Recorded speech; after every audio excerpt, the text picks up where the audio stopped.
Donald Trump has Federal Reserve Chair Jerome Powell in his sights again. I think he's doing a terrible job. But the White House isn't merely criticising Powell now. It appears to be actively seeking grounds to oust him. At issue is a program to renovate the Fed's buildings, which has seen costs jump to $2.5 billion. Administration Economic Advisor Kevin Hassett says Trump could have cause to fire Powell, depending on the outcome of a probe into the renovation. Last week, White House Budget Director Russ Vought slammed the Fed chair for what he called an ostentatious overhaul, which he compared to France's Palace of Versailles. He said it included rooftop gardens, water features, and premium marble. Powell has previously denied all such claims, and on Friday the Fed said cost increases came after more lead and asbestos were found than expected. They said the building was also plagued with leaky pipes and roofs, and predicted the refurbishment would ultimately deliver cost savings by putting all Fed staff on one campus. But Trump too zeroed in on the project in remarks Sunday. We should have the lowest interest rate on earth, and we don't. He just refuses to do it, and yet he's spending $2.5 billion rebuilding the Fed, the Federal Reserve building. Any move to oust Powell will be closely watched by markets, with many investors anxious it could undermine the central bank's independence and credibility. Earlier in the year, reports that Trump could try to fire the Fed chief sparked market turmoil, before being denied by the White House. Powell's term ends next year, with Hassett mentioned as among the contenders to replace him.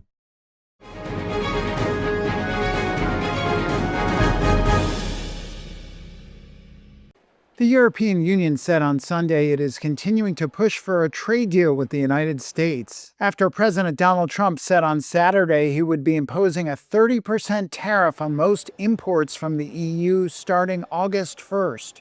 Trump's deadline gave the EU, like other targeted countries, time to hammer out agreements that could lower the threatened tariff rate. Ursula von der Leyen, head of the EU's Executive Commission, which handles trade policy for the 27 member states, says the bloc will maintain its two-track approach. We have always been very clear that we prefer a negotiated solution. This remains the case, and we will use the time that we have now till the 1st of August. And on the second track, since the very beginning, we have worked and now are ready to respond with countermeasures.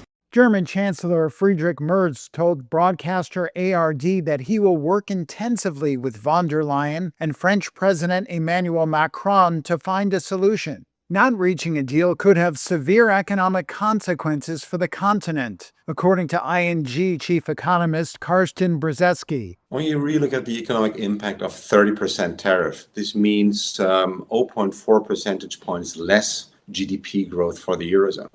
And if you think where we're currently standing, consensus expectation 0.7, 0.8% GDP growth for Europe this year. Well, this would mean if we were to get the 30% tariffs, that Europe would again be pushed back close to recession. And that is clearly a scenario Europe should try to avoid. White House economic advisor Kevin Hassett told ABC News that Trump had seen some trade deal offers and thinks they need to improve, adding that without that, he would proceed with the threatened tariffs on Mexico, the EU, and other countries.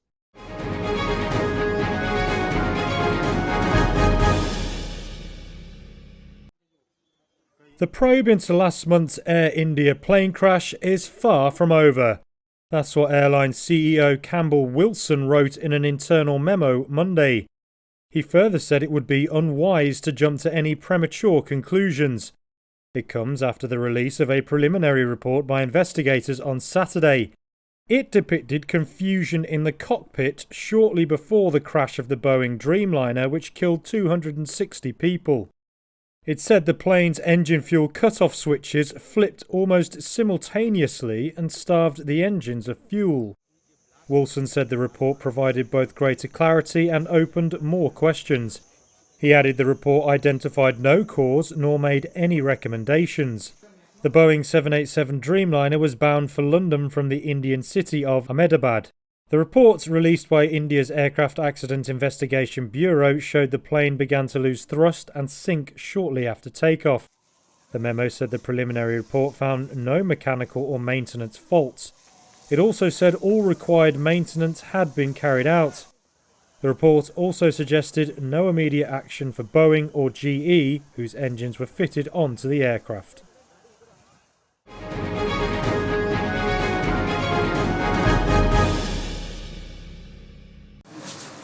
Gladys Wanjiru comes to this wellness centre with the aim of being stung by bees.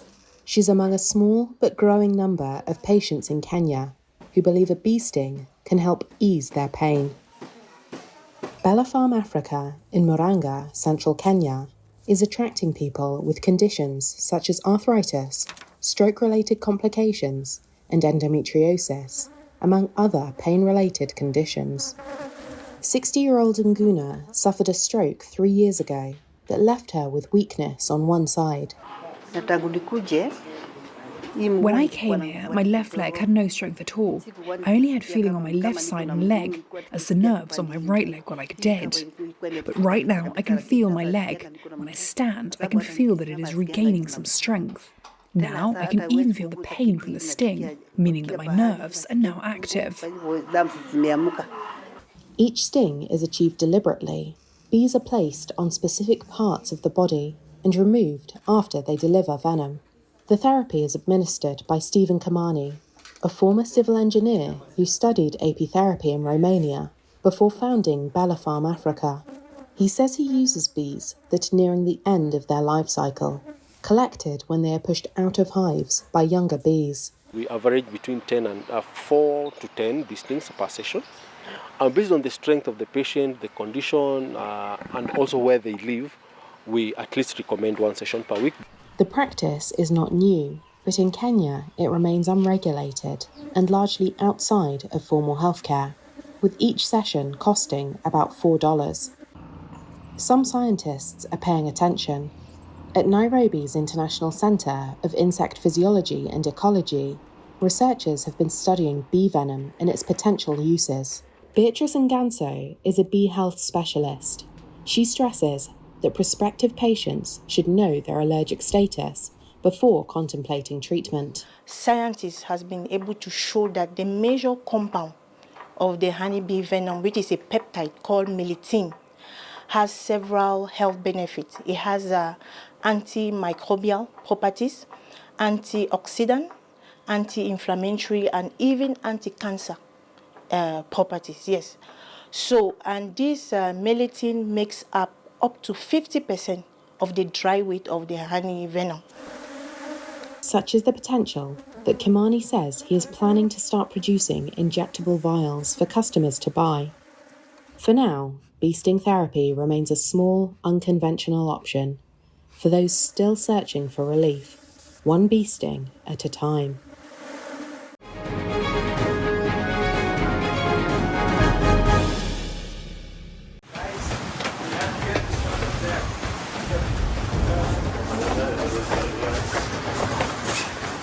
Well, the experience so far has been amazing. I think the biggest thing with training has been the boat moving. So even though you're doing laps around the boat, it's constantly moving. So not running into anything. But it's good to get acclimated to the temperature for the race. But yeah, I think I'm looking forward to it, and hopefully we have a nice long course to run around. It's going to be obviously cold, and you never know, might get a polar bear popping his head up. So we've got to run.